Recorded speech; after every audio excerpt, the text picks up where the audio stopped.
let's go ahead and go over the morning work. So if you're done now, we're going to go over it. If you need to sharpen, go ahead. But I do hope to have seen some work on everyone's. I'm still going to see a little bit more of it done. You guys have had plenty of time to get a good portion of this done, so I am disappointed to come down and see some of you with not very much done. Taylor, go ahead and go. And Wayne Wilkins is done sharpening you. Okay. So let's go ahead and take a look at the top. Let's go. Greetings for the day. Okay. So first thing, I saw some of you skipping this section. And remember, and this is another problem that I'm noticing with the morning work, is that some of you are not reading the instructions.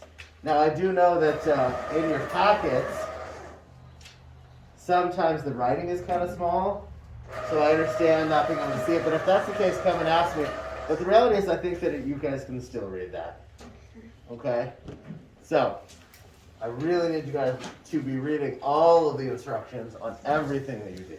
Okay? Now listen, I need everybody to have this in front of them, this page, and focusing. That means no heads down on the desks, everybody sit up, come on. Let's finish our morning work first, and then we will go ahead and do our friends. I almost forgot about that today. Okay, first one, companion. It's a noun. What's a noun, guys? Who can tell me what a noun is? A person, place, thing, or an idea. That's right, person, place, thing, or idea. So this time it says, a person you spend time with is a companion. A companion, kind of like a friend, right? Somebody you spend a lot of time with. Now it says the word companion is connected to games because ... Again, the ... those are called ellipses. And it means I want you to complete the sentence. You don't have to rewrite, but complete the sentence. So, Allie, what do you have?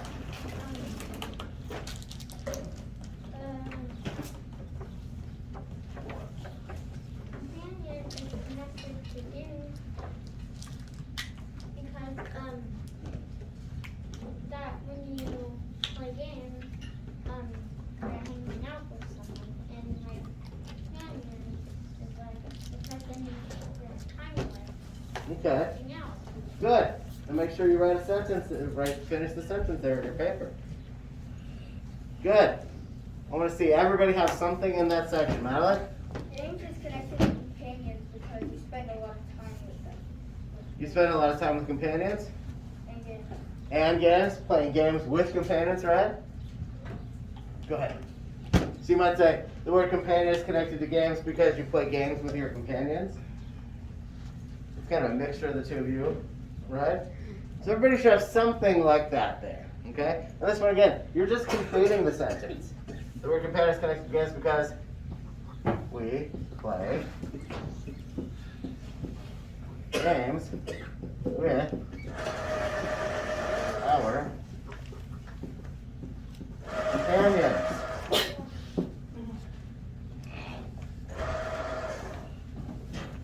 Okay. I'm going to switch to another one. Okay, now, let's take a look at this one. I saw some of you guys getting it, and most of you rephrased it correctly, but I think we still need some work on our plural possessive. So it says, rewrite the sentence to include a plural possessive noun. What does plural mean, guys? What does plural mean, Madeline? More than one. More than one.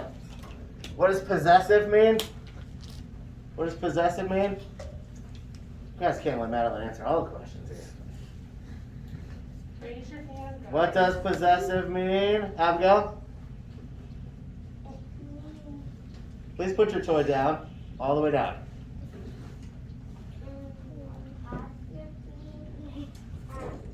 You do use an apostrophe. This is true. But what does it mean when I say something is possessive? What does it mean when I say that? Jack? It's theirs. It's theirs. So in this case, we know that the food belongs to the dogs, right? The dogs, those are plural, and the food belongs to the dogs. So we want to say, that's the dog's food. But I'm missing something. This is plural possessive. I'm missing something, so I need something there. Tava, what is it? Apostrophe before the S? You're close. She's right about the apostrophe. But it's not before the S because that would be one dog. That would be singular. So Heston, where is it? After. It's after the S. It's right here. It's after the S because it's more than one dog. Could be 2 dogs, could be 3 dogs, could be however many dogs you have. 1,000. I think 1,000's a lot of dogs, but sure, could be. That's a lot of dogs. Looks like a bunch of sled teams. Go ahead. Wait, let me take a look at that. That's fine. It's fine. Okay. So does everybody see that? That's going to take some getting used to. Remember, we've talked about it before, but I know that it's something that you really need practice using. Okay? Because it looks weird to have an apostrophe after the S, but that is how we do plural possessive.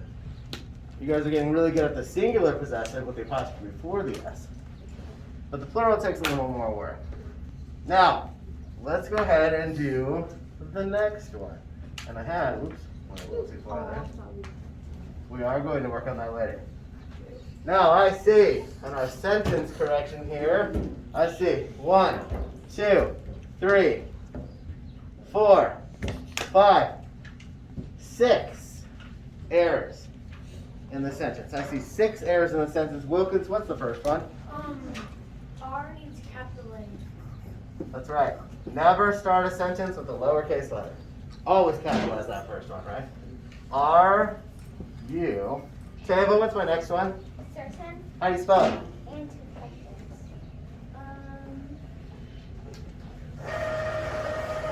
Oh, hold on a second. Don't go too far, it'll eat the whole pencil. All right. Say it again, Tava. Certain is spelled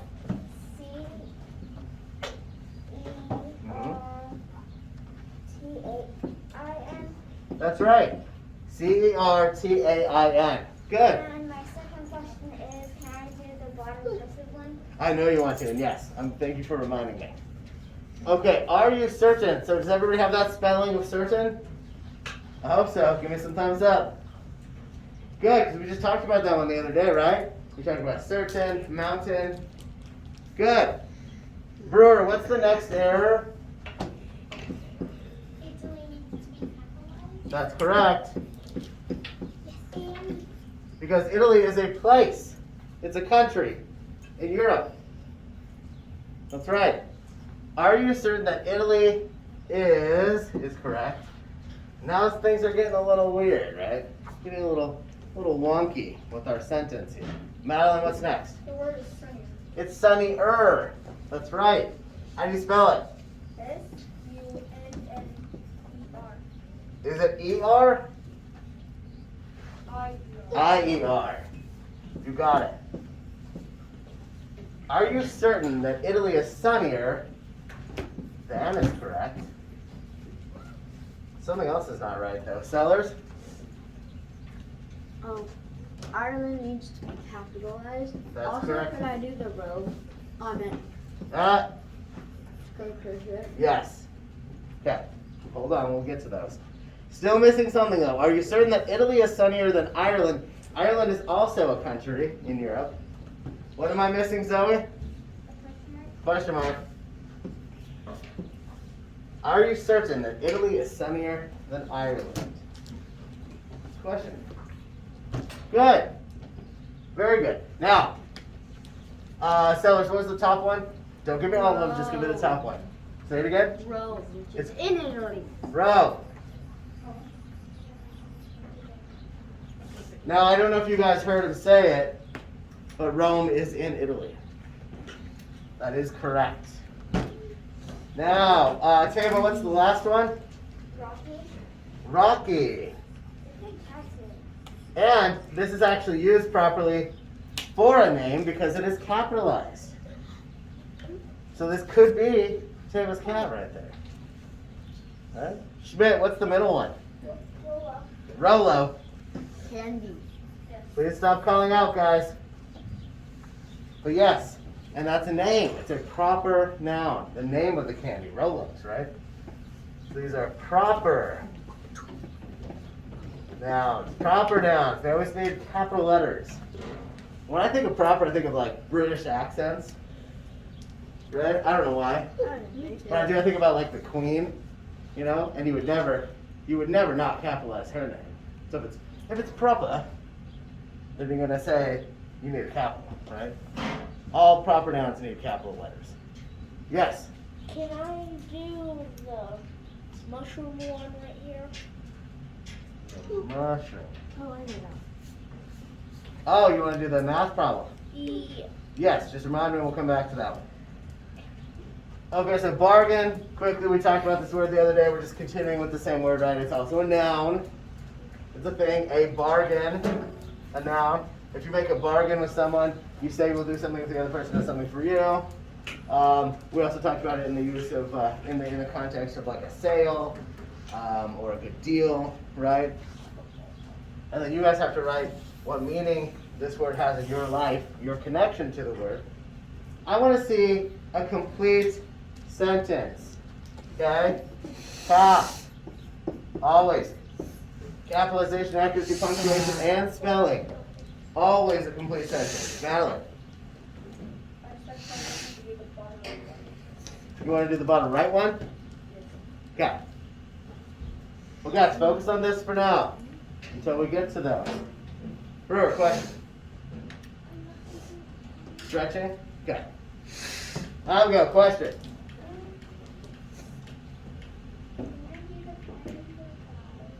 I can't hear what you just said.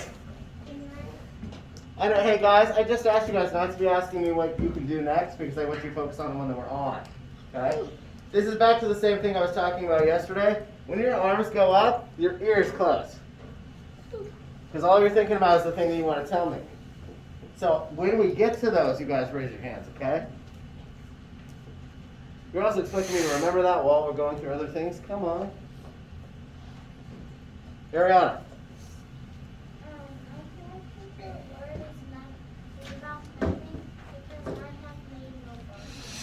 Can you just say that one more time, a little bit louder? My connection to the word is about nothing because I have made no bargain. Okay, because I made no bargains. Okay, fair enough. Fair enough. I think Jed also wrote that he has no connection to the word. That's okay. You could write, if that's a complete sentence, I will accept it. I'd like it better if it said like that. I don't have any connection to the word bargain. I've never made a bargain. Right? Madeline. My connection to the word bargain is I've been to the bargain market. Okay, did you write that down? I'm going to. Make sure you do. Good. Okay, now. So, let's say,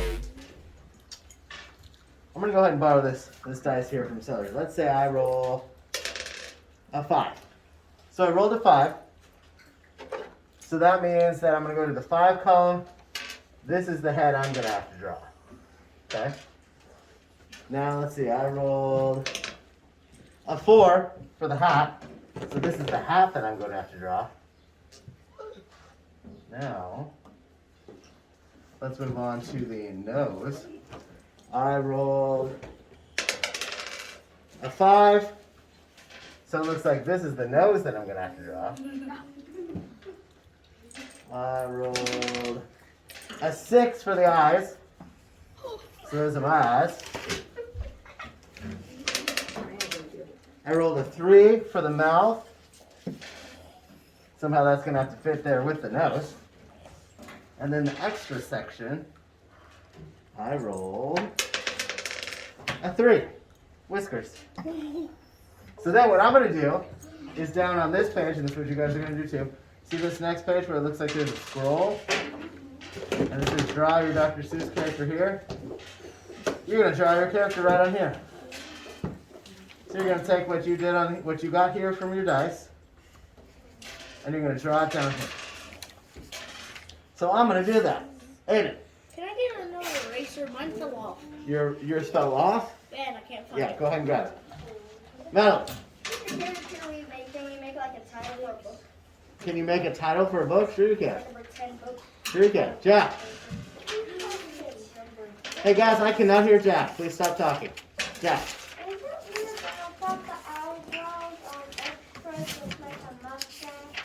Let's take a look. Does it look like it?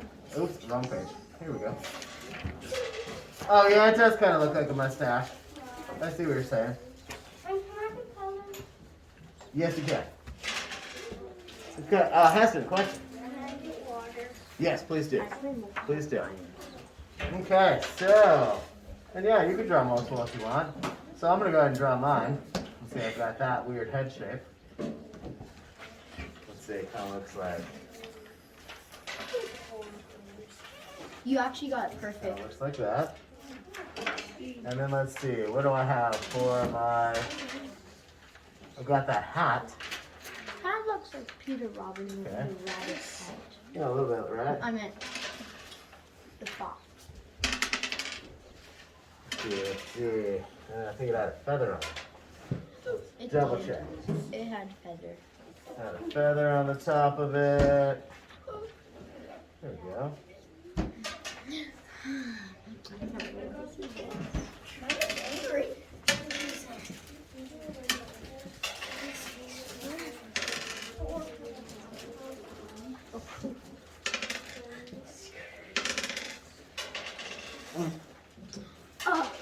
And then, let's see.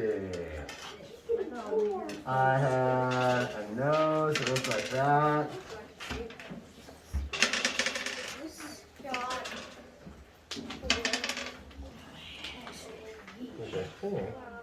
Take a quick look at that one more time.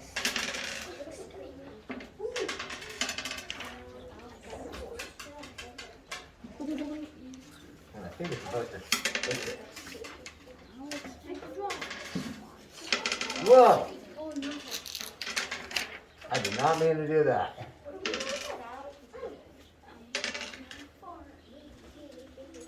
Also didn't mean to do that. Can we draw bodies? You draw bodies if you want. Mine looks like a freaking mouse. Hello? It's a freaking mouse. Hi. She is not. Oh yeah? Thank you. I'm playing multiple times.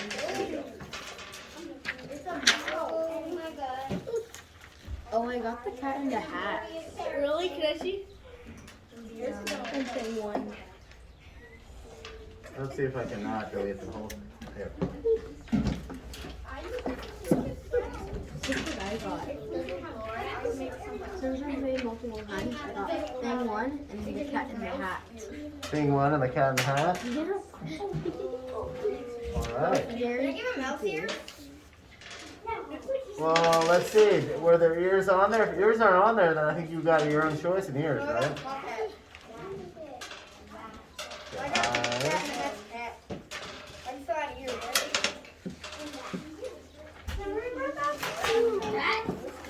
Yes. Yep, and that helps you. horrifying monstrosity. You think yours is horrible? Oh, you think yours is? Look at mine. Look, I got thing one. Ian, thing one and the cat in the hat. I see.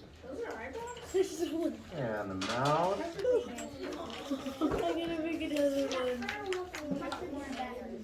Oh, I got flower for the head. No, I'm not doing two again. Where's the bottom part of our mouth here? Oh, I see.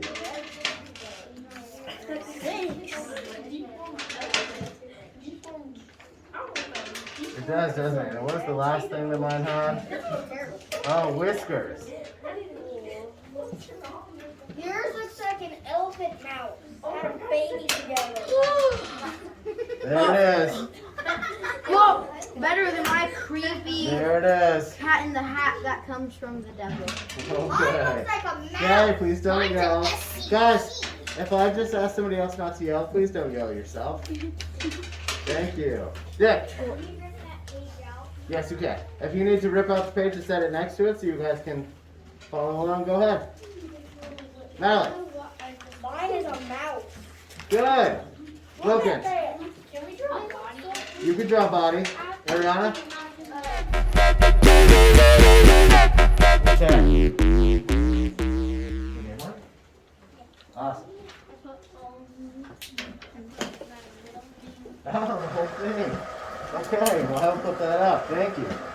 Okay, so everybody should have this in front of them right now. And we're going to go ahead and finish where we left off. We had the last two paragraphs go. We had Ariana and Jed are going to read our last two paragraphs. The last book. And, wait, hold on. I appreciate that. Hold on. We're almost there. Promise. Wilkins, question. Yes, go ahead. Quickly, though, guys, quickly. Let's switch back to the yellow that we were using yesterday. Okay, everybody make sure you are seated and you have this in front of you. Jack, question. Please do. Abigail. Highlighter, yes, quickly. Quickly, guys, grab those highlighters.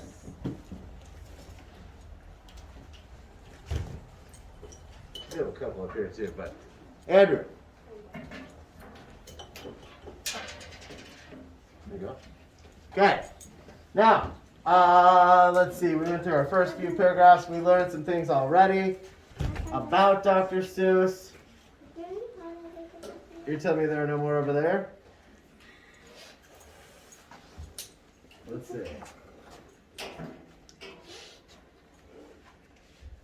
Yeah, there are. Did you look? Okay.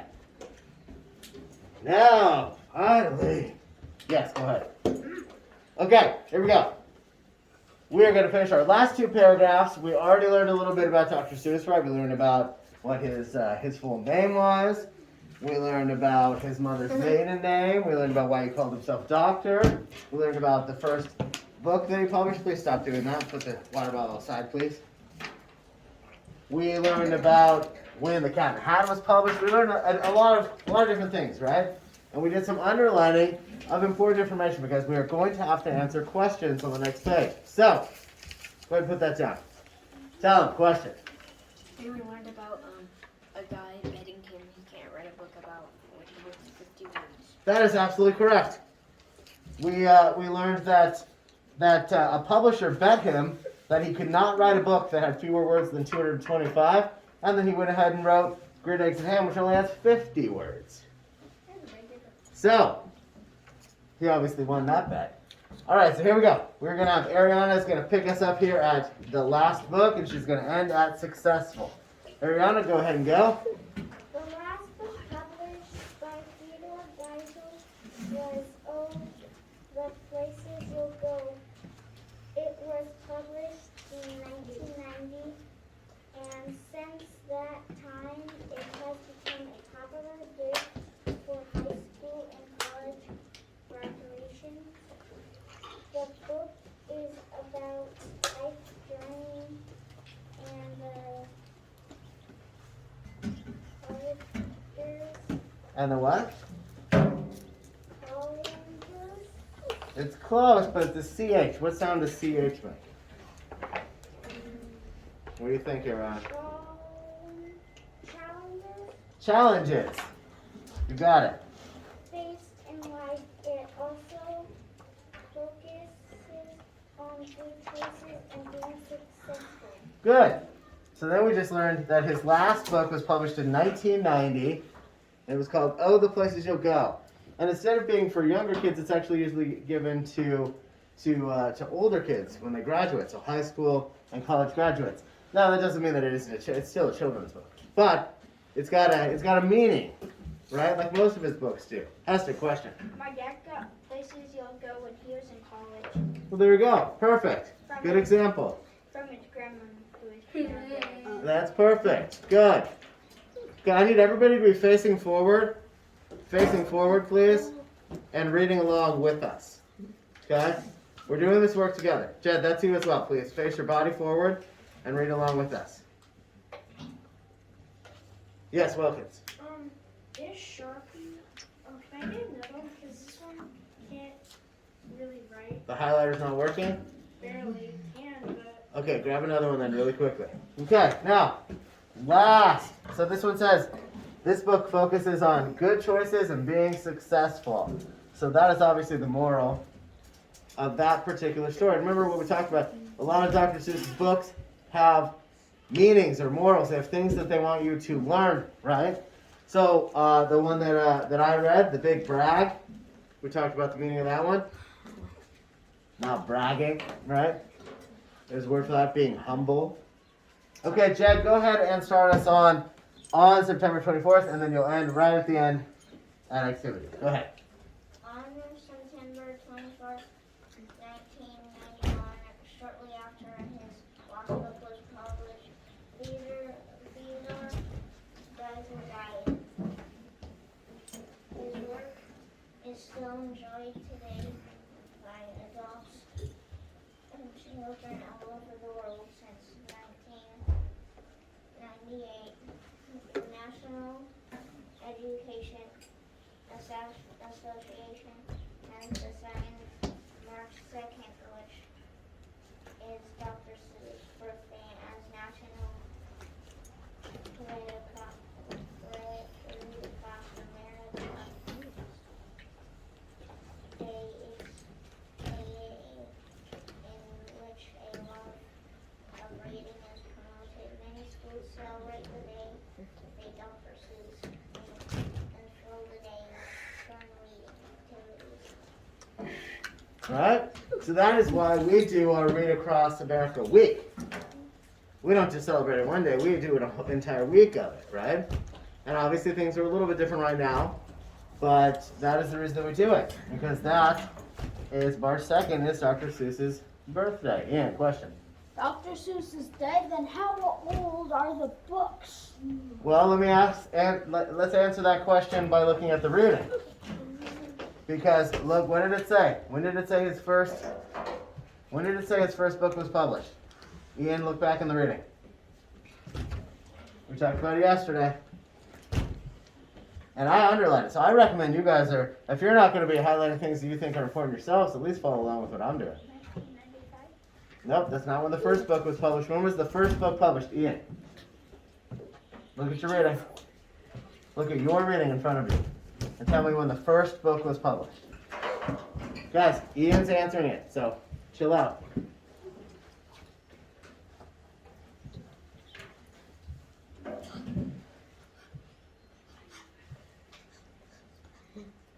Found it?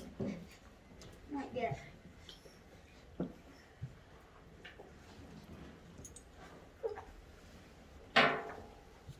Hands down, guys.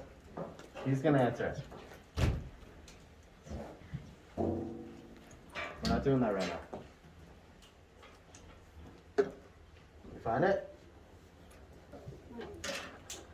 It's in the paragraph that you're on right now.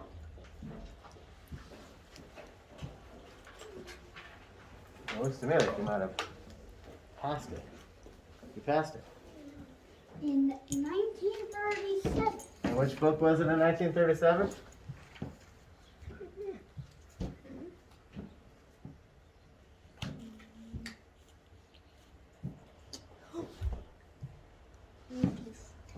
You got it. And to think that I saw it on Mulberry Street. That's correct. So his very first book was published in 1937, and it was called And to Think That I Saw It on Mulberry Street. So that means he wrote books from 1937 all the way up to 1990. Right? Good. So he wrote from 1937 to 1990, and then he died in 1991. So, and that means he lived from 1904 to 1991.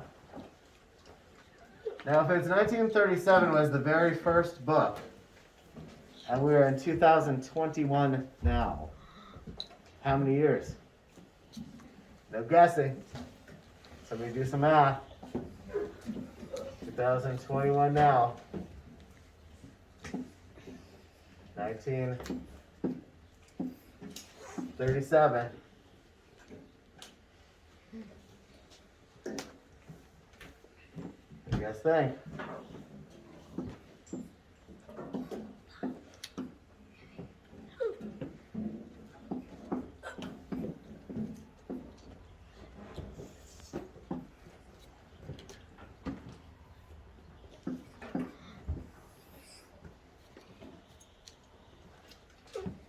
What do we have? Madeline.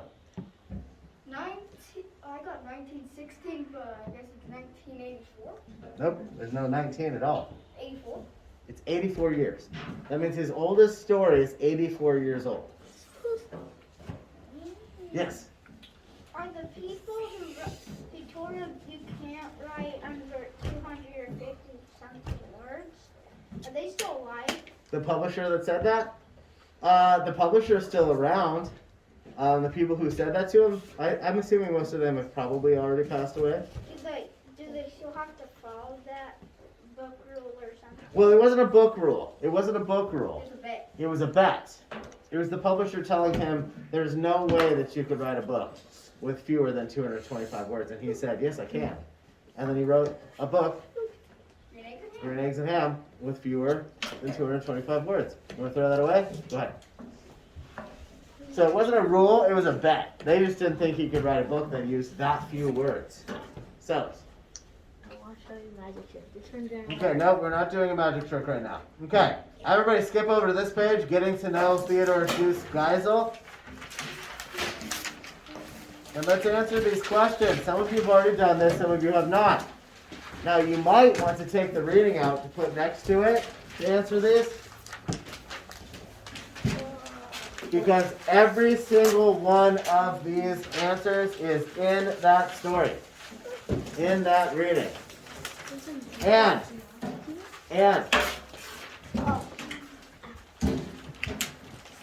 we highlighted a lot of it. This is why I told you guys to highlight or underline. Highlight or underline important information. Oftentimes, when you see something like a date, something significant, remember we learned about that word significant the other day?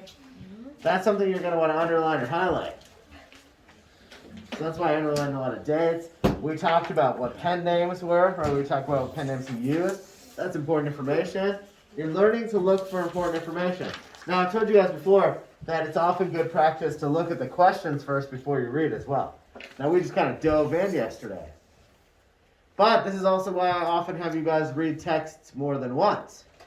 Because what you'll have to do is, especially because we started the reading yesterday, what you'll have to do is you'll have to look at the questions and you're going to have to go back to the reading to find the answers.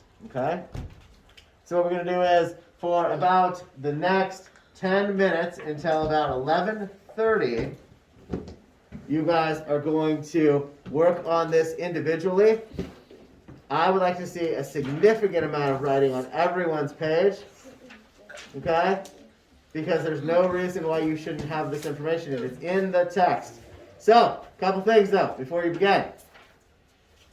I expect, and when I'm coming around, I need to see this.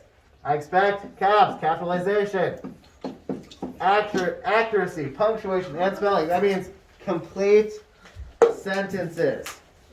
I want to see you restate.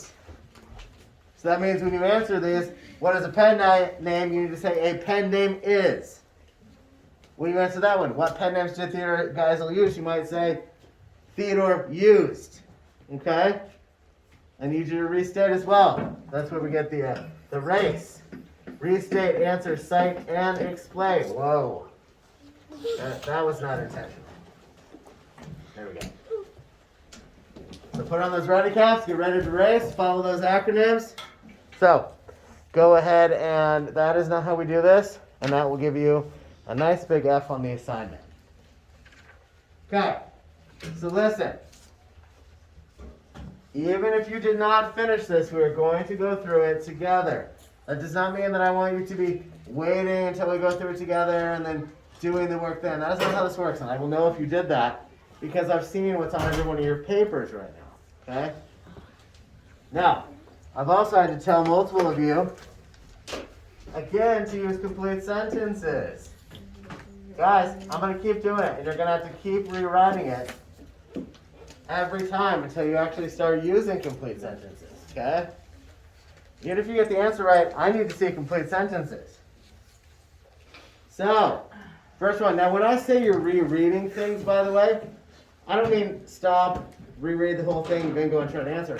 What I mean is you're going to be rereading parts of the text looking for the answers, okay?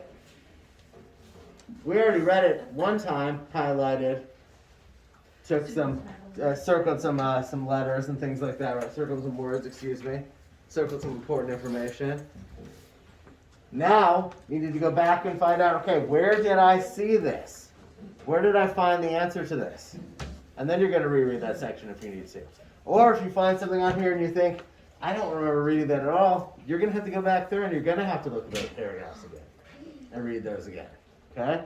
Because there's nothing on this page that isn't in the text, the reading. The only thing that requires you to come up with something on your own is this one right here. The one that says, what character trait would you use to describe Theodor Geisel? Now that is going to be up to you. Does anybody remember what a character trait is? Coach Schmidt?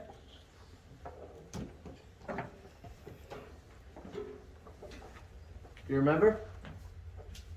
No, I was asking. Oh, go ahead and sharpen your pencil.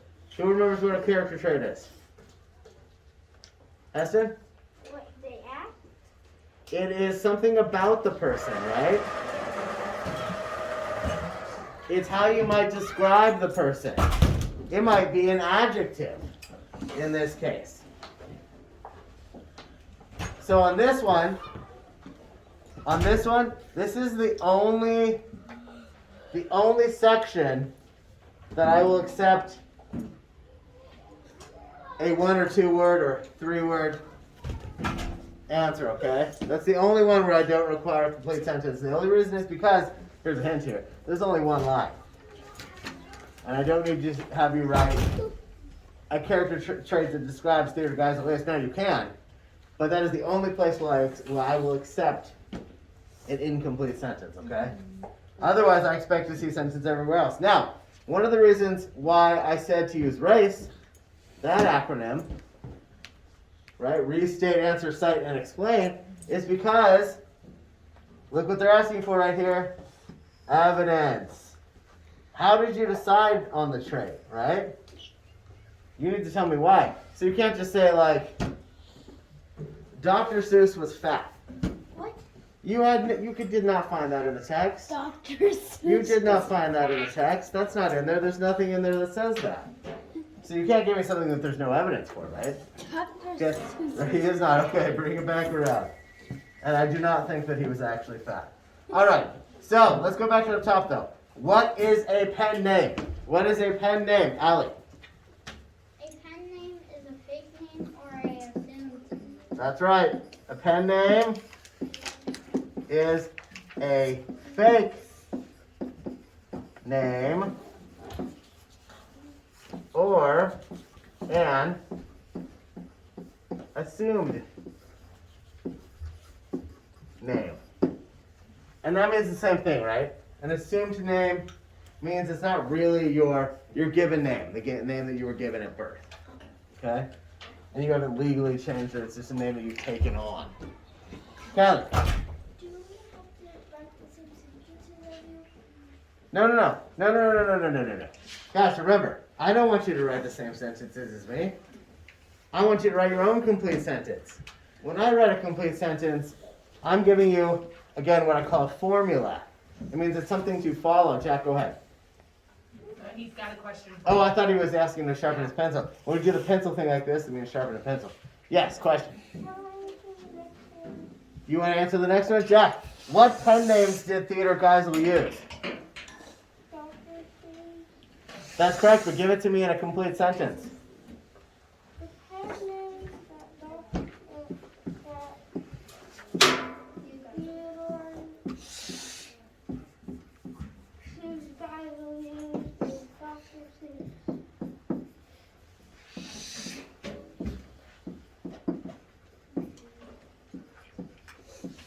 Now, I'm going to expand on that because there were actually more than that, right? Let me erase that word. It looks weird. Because if you look in the text, there were more than just that one. There were multiple pen names. The pen names that Theodor Geisel used were Dr. Seuss. Now, that was his most common one, right? But we're going to do a comma because there were 2 other names he used. Do you guys remember what the 2 other names were? Abigail.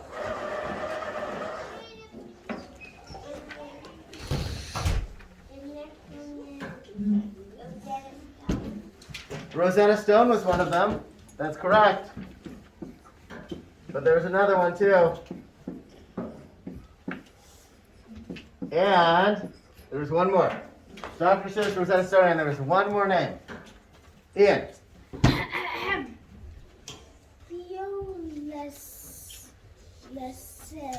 That's right. And it was Geisel spelled backwards, right? So we had 3 different pen names he used. Pen names that Theodor Geisel used were Dr. Seuss, Rosetta Stone, and Theo Lesig. We don't know exactly how he pronounced it, but good. Okay, now, why did Theodor Geisel start using the pen name Seuss while in college? Why did he start using that one? Madeline? Because he wrote books. Wait. He used the pen name in college because he wrote books for kids around the world.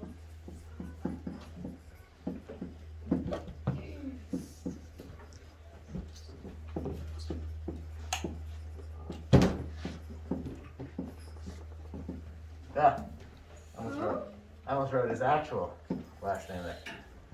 He started to use the pen name Seuss in college. Now you said it was when, so he started using the pen name Seuss in college. You said it was when he took a trip, right? Because he wrote books for kids around the world. And let's see. Let's take a look at it. Let's see. So he did, but here's what it says right here. Theodor was removed from his position as editor and no longer allowed to write for the school newspaper. In order to publish his work in the school newspaper and to keep people from knowing who he was, that's when he started using the pen name Seuss.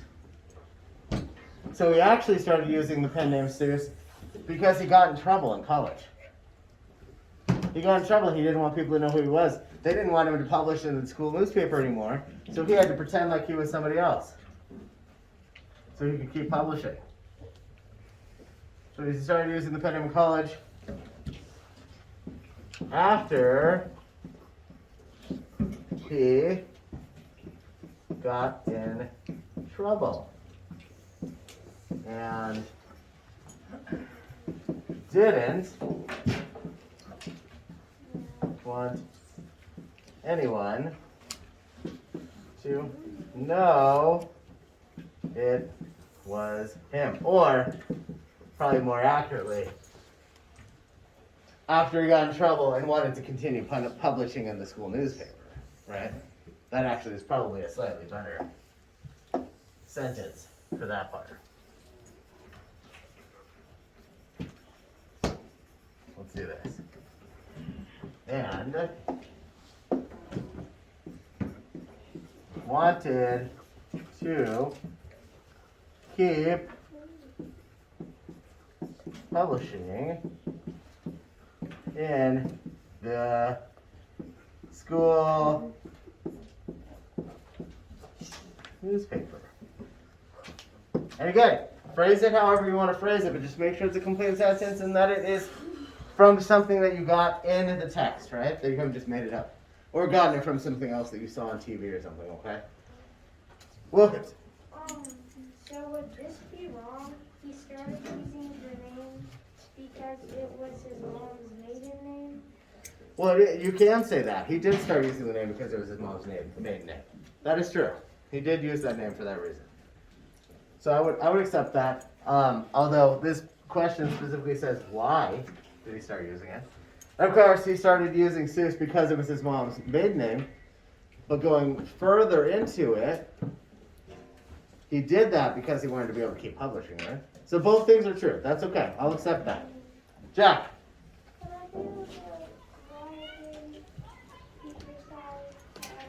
Yeah, Jack, why did he decide to add doctor before the name Seuss? He put doctor before Seuss because his father wanted him to become a doctor. That's right. You're right.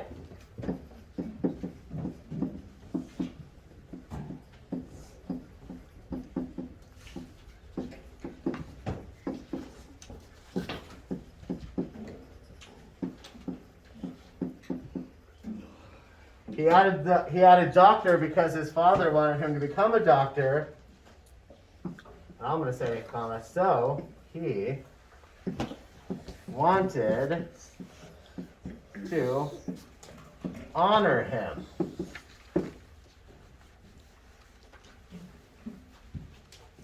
Good. And again, like I said, you might have a slightly different answer, but as long as it gives me basically the same information. Wilkins. Write the same exact words, but I don't have to do the same thing. Good. I'm glad to hear that. Now, I do want somebody to give me, before we move on here, I want to try to get through these kind of quickly because I would like to cover these so we can finish this off today and still have time to do our share day, which might bleed into lunch a little bit. I don't mean literally bleed, that's figurative language. I know that. What character trait would you use to describe Theodor Geisel? Who wants to give me an example? Sellers. A amazing children's book writer. Also, can I do the other part? Hold on.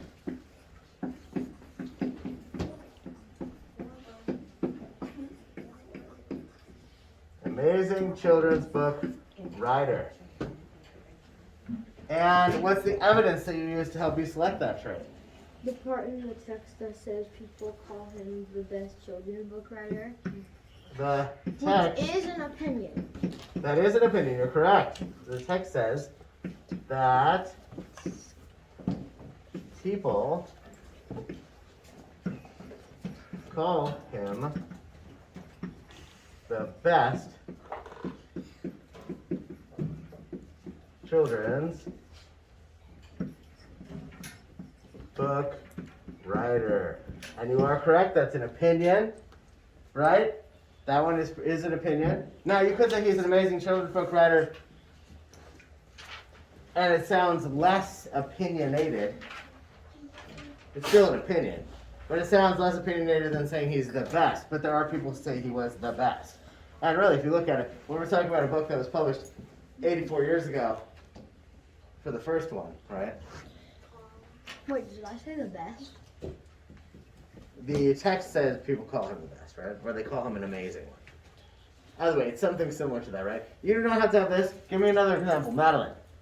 I put for traits the opinion that he was the best writer. Okay, same thing. Yeah, Opinion. okay. What about another trait? What's another trait? Heston. People love his books. People do love his books. I wouldn't call that a character trait, but it's true. People do love his books. So think about him as a person. Think about him as a person. What we know about him. Jack.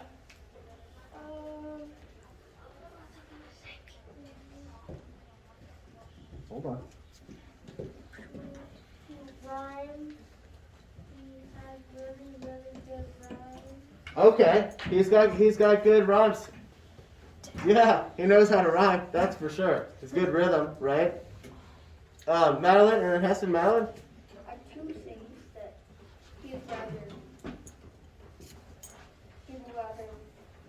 was nice, or people rather like the characters in his book. Well, that's true. That's true. And I do think we have evidence for that in there. Now, I don't know if we have evidence in the text that he himself was nice. I don't know if it talks about him like that. But we do know that people love his characters and his writing, right? Heston. I said that he loves to write books. Yes. That's great. He loves writing. I think that's a great one. And that is very clear. And you want to know why? Here's a good evidence. There's some good evidence right here. So I'm going to change colors really quickly because I do want to write that one down. I like that one as a trait. He loved writing. And some evidence that he loved writing was that even after he was here's a couple pieces of evidence on how we know he loved writing. If you look in the text, not only did they talk about the fact that he was willing to take on a fake name so that he could keep publishing, how many times was he rejected by publishers when he tried to publish that book? How many times was he rejected by publishers, Aiden? 20. 20 times. He was rejected by publishers 20 times. But he kept trying and kept trying and kept trying, right? Every day. So, who knows? I don't know how long it took, but imagine being told no 20 times when you're trying to publish your book. And he did not give up. So that is very clear evidence that he loved writing, right? Right? And that'd be the evidence I would put down here for that one. Now let's move on to this one though. What was Dr. Seuss's first children's book titled and what year was it published? We just looked at that one, Ariana.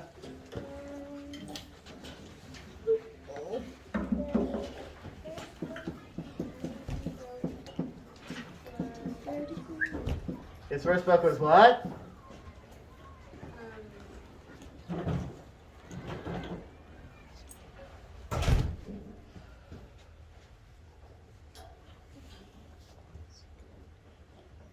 He's talked about this one. You see it? You don't see it? Alec? This is first children's book.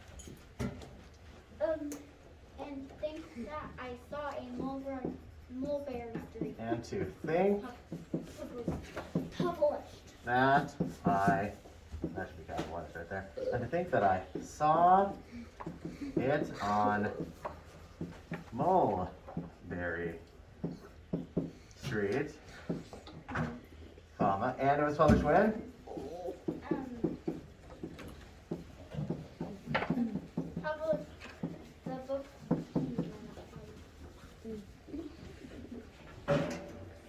You want to underline that title too. You got to underline title. 1937. 1937. That's right. His first book was And to Think That I Saw It on Mulberry Street, and it was published in 1937. Good. That's exactly right. Now, last one here says, or two last ones. Why did Dr. Seuss choose to write a story about a cat in a hat? Sellers? Because No, give me a full sentence. Complete sentence. Can't start with because. it was the first two words that rhymed on his word. That's not a complete sentence either. How can we put it into a complete sentence? Because you're right about your answer, but give me a complete sentence.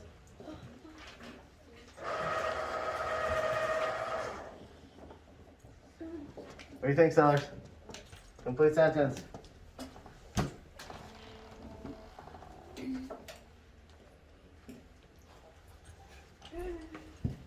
Talon?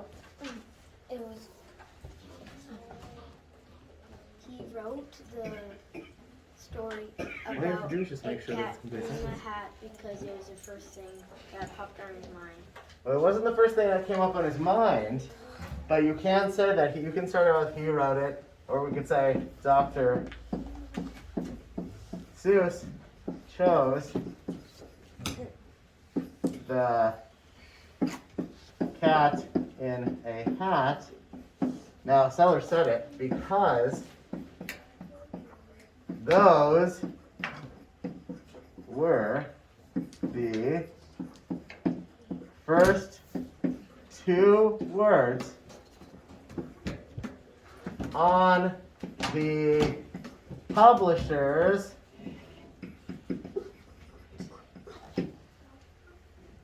word list. So he chose to write, that would have been a better sentence. Dr. Seuss chose to write The Cat in the Hat because those were the first two words on the publisher's word list. And that's in the text. Okay, last one here is Madeline. What is National Read Across America Day? And look, it says Read Across American. That's a mistake. Read Across America Day, and when does it take place? I do want to say something about the first one. It wasn't the first words on the list, it was the first words that rhymed on the list. Oh, good. Specifically, that is true. You're right. First two words that rhyme. She's right.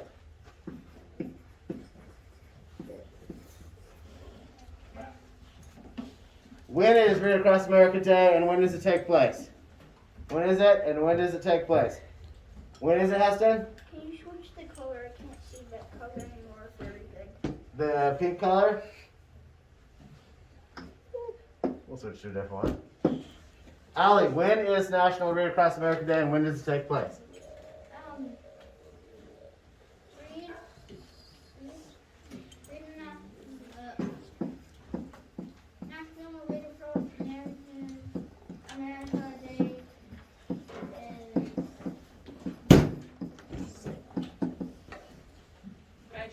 playing with anything, pay attention, please. What do you have?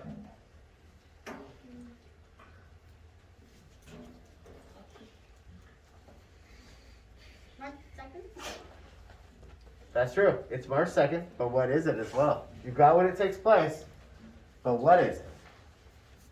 It's the day in which a love of reading is promoted. That's true. That's good. It is a day, and that's from the text. A day in which, and that's actually a quote, in which a love of reading is promoted, comma, and it's on March 2nd. Now I put quotations around that because that is a quote from the reading. Read Across America Day is a day in which a love of reading is promoted, and it's on March 2nd. So something like that is what I'm looking for, okay? Do we have any questions, guys? Anybody have any questions about this one, Hester? No questions? Just stretching? Okay. So now, when, if you guys are still writing things down, go ahead and finish writing in the next minute or so. Then, we're going to put everything away, put everything into your bin, put all of your pencils away, put the highlighters back. Any highlighters you got, whether from up here or over there, go ahead and put them over there. And make sure to put that back inside your packet, even if they're not stapled. You should.